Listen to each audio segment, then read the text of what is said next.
Assalamualaikum warahmatullahi wabarakatuh. Perkenalkan, nama saya Arifin Nur Rahman, NPM 213404082. Di sini saya ingin melengkapi tugas kelompok dan mohon maaf mengenai tugas kelompok kali ini mungkin belum disebut tugas kelompok karena saya mengerjakannya sendirian, karena saya ketinggalan info dan kehabisan kelompok. Saya sudah menanyakan ke mahasiswa yang lain juga, dan mohon maaf, kelompoknya sudah penuh semua. Oke, pada bab terakhir ini atau bab 7 di Pancasila sebagai dasar nilai pengembangan ilmu, di sini saya akan menjelaskan hakikat ilmu pengetahuan. Nah, dalam hakikat ilmu pengetahuan, apa itu ilmu? Ilmu berasal dari bahasa Arab alima yang berarti pengetahuan. Nah, pemakaian kata ini dalam bahasa Indonesia kita ekuivalenkan dengan istilah science. Nah, sedangkan science itu berasal dari bahasa Latin, yaitu scio atau skill, yang juga berarti ilmu pengetahuan,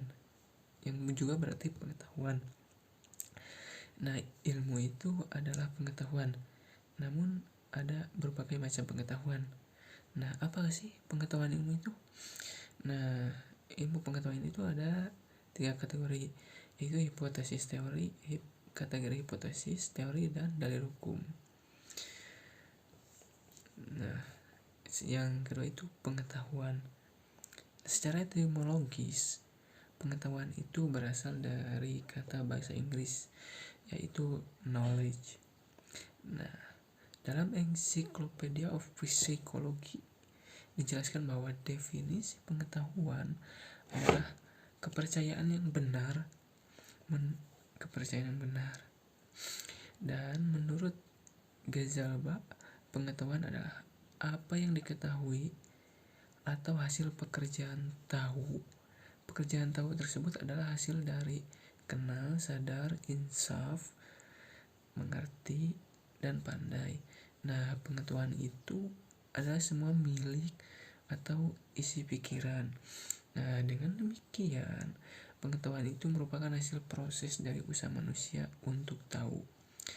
Nah, dalam kamus filsafat dijelaskan bahwa pengetahuan atau knowledge adalah proses dari kehidupan yang diketahui secara langsung dari kesadarannya sendiri.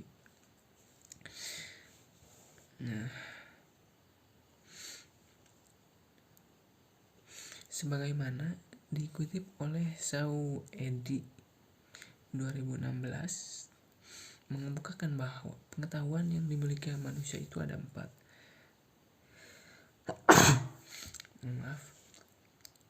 Yang pertama itu pengetahuan biasa, yaitu pengetahuan yang dalam filsafat dikatakan dengan istilah common sense, atau juga sering diartikan dengan good sense, karena seseorang memiliki suatu di mana ia memiliki secara baik.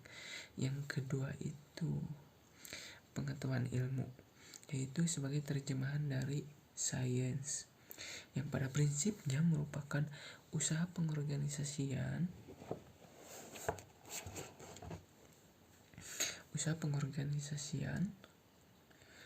dan mensemsekan common sense.